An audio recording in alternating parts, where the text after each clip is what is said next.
तो हम लोग पढ़ेंगे हिंदी। ठीक है। पहला प्रश्न हम लोग का है, करे कि बहू ने सास को मनाने के लिए कौन सा तरीका अपनाया। ठीक है। तो बहू किसको कहते हैं? पतोह को। और सास के कहा जाला? हाँ, अपने पापा के मम्मी को। ठीक है। तो कह रहा है कि बहू ने सास को मनाने के लिए कौन सा तरीका अपनाया। ठीक है। सास बहू में तो झगड़ा हुई करला, तो फिक्स बा। और तोहनी के जहाँ जीवो सन तहाँ झगड़ा करबे करबू सन, है कि ना। तो तू लोग झगड़ा मत करना, क्यों? क्योंकि तू लोग पढ़ी लिखी है कि ना। झगड़ा कौन करता है? जो पढ़ा लिखा नहीं, लेकिन उल्टा हो जाता है। चलो देखो, करे कि बहू ने सास को मनाने के लिए कौन सा तरीका अपनाया। तो नजमा, नजमा कौन है? बहू। सास कौन है? महकमा। तो नजमा अपनी सास महकमा को मनाने के लिए अपने बेटे को अपने सास के पास भेज दिया। नजमा थी बहुत चन्हाक थी। तूने चन्हाक बोल सके ना?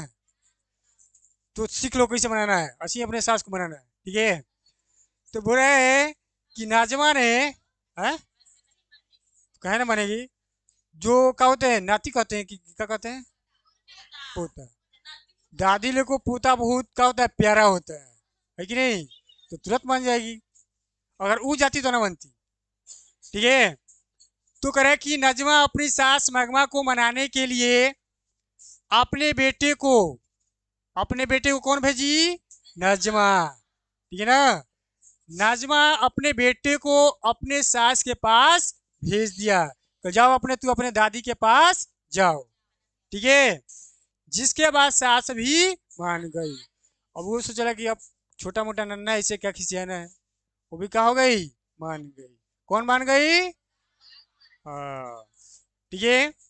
अगला प्रश्न है, बहादुर के चले जाने पर सबकी पछतावा क्यों होता है। तो बहादुर एक है, लड़का है कि लड़की? लड़का है। ठीक है। बहादुर एक का है, लड़का है। बेचारा भैंस चरा रहा था, है कि नहीं। कौन भैंस चरा रहा था? भैंस चराए तू लोग? हम चरीले बनी, मजा आएगा। ठीक है।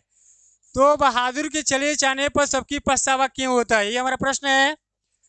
तो बहादुर को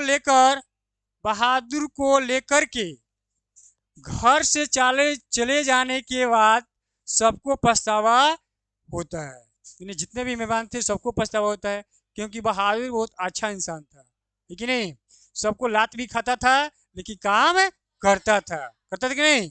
जूता पूछता था, उन लोग को आगे आकर खाना देता था, है कि नहीं। यानी अच्छा ढंग से अपने घर लेखा काम वो करता था। लेकिन वो लोग समझते थे अपने घर लेखा नहीं। तो बहादुर को लेकर के घर से जाने के बाद सबको पछतावा इसलिए होता था कि घर में बहादुर के अलावा कोई सेवा करने वाला नहीं था। सेवा कौन करता था? बहादुर। ठीक है। तो इसके लेखा सेवा कोनो करता नहीं था। ठीक है। इसलिए सबको क्या होता था? पछतावा होता। आगे देखते हैं।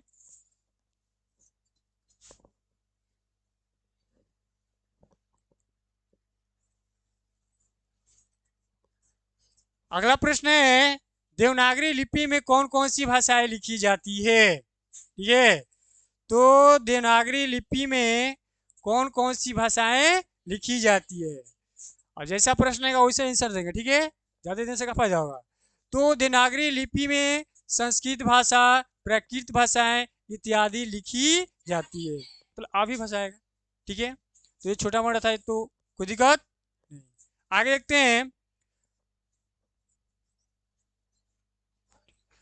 मनुष्य बार बार नाखून को क्यों काटता है। ठीक है। नाखून तो सबको बढ़ता है कि नहीं। तो वही बोल रहे हैं कि मनुष्य बार बार नाखून को क्यों काटता है। तो मनुष्य बार बार नाखून को इसलिए काटता है क्योंकि वह अपनी पुरानी चीजों को भुला देना चाहता है। पहले आदि मानव लोग थे, मनुष्य क्या था पहले, आदि मानव था। तो नाखून ही वो लोग का था, औजार था, इसीलिए मारकर कुछ कम करता था, इसी से अपना काम करते थे नाखूनों से, कोई औजार नहीं था। तो इसीलिए बोल रहा है कि मनुष्य बार बार नाखूनों को इसलिए काटता है क्योंकि वो अपनी पुरानी चीज़ों को भुला देना चाहता है, जो हमारी पुरानी निशानी है उसको भुला देना चाहता है। ठीक है, अगला है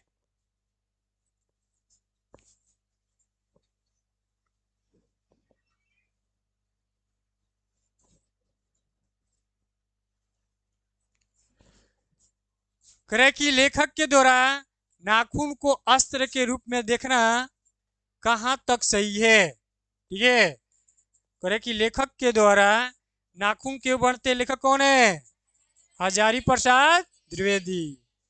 तो वही बोल रहा है कि लेखक के द्वारा नाखून को अस्त्र के रूप में देखना कहाँ तक सही है। ठीक है, तो लेखक के द्वारा नाखून को अस्त्र के रूप में देखना हद तक सही है, बात सही है। सबसे ज्यादा नाखून कौन बढ़ाता है, लड़कियां लोग, है कि नहीं। ये कहीं किसी काम मिल रहा है में, अगर मान लो नाखून अगर बढ़ा दे तो क्या खुशरूस हो जाएगा, थोड़े ना। नाखून को नहीं बढ़ाना चाहिए, जानते क्या बढ़ाती है सब है, जहाँ से अगर कभी झगड़ा हो ना तो भूख खोप दे। ठीक है, हाँ, ये खोबे खाती बढ़ा देली सब। आइए नहीं देखता है क्या होता है, देखो देखो देखो ना। ठीक है, तो नाखून में क्या होता है, बड़ा बड़ा नाखून बनाता है, इसी में मार गंदगी भर जाती है, और वे तो नहीं खा लू सन है। तो लोग खाने में भी मजा आता है ना। तो ठीक है, आगे देखते हैं। तो लेखक के द्वारा नाखूनों को अस्त्र के रूप में देखना हद तक सही है। ठीक है, जहां तक सही है तो नहीं खाती, क्योंकि अस्त्र से हम अपनी सुरक्षा करते हैं, जो लोग सुरक्षा करता है ना, हाँ, इससे बड़ा वाली संख्या भोंक दिया जी के आवाज है, बज बजा है। तो तोहनी के चिताते हैं, निकली से लगिया समझ, नहीं तो भोंक दिया सन। ठीक है, क्योंकि, ठीक है, क्योंकि लाखों वर्ष पहले, कितने वर्ष पहले, लाखों वर्ष पहले हम आदि मानव थे। आदि मानव थे पहले, जो पहले के लोग का आदि मानव कब, लाखों वर्ष पहले की बात कर रहे हैं, आज के नहीं बात कर रहा है। ठीक है, और अपनी सुरक्षा के लिए नाखूनों का प्रयोग करते थे, अपने सुरक्षा के लिए, अपने देखभाल के लिए किसका प्रयोग करते थे, नाखूनों का प्रयोग करते थे। इसलिए नाखूनों को अस्त्र के रूप में देखना काफी हद तक है सही है। पहले नाखून तुम लोग का सुरक्षा था, तुम लोग का सुरक्षा नहीं है, आज तक तो बहुत सारा सुरक्षा हो गया है, झाड़ुओं से मार लग भूषण, है कि नहीं है। तो ठीक है, तो हमारा प्रश्न था लेखक के द्वारा नाखूनों को अस्त्र के रूप में देखना कहाँ तक सही है। तो बताएं कि लेखक के द्वारा नाखूनों को अस्त्र के रूप में देखना हद तक सही है। ठीक है, क्योंकि अस्त्र से हम अपनी क्या करते हैं, सुरक्षा करते हैं। क्योंकि लाखों वर्ष पहले हम आदि मानव थे। आदि मानव कौन था, हाँ, और अपनी सुरक्षा के लिए नाखूनों का प्रयोग करते थे। इसलिए नाखूनों को अस्त्र के रूप में देखना काफी हद तक क्या है, सही है। तो आज इतना ही।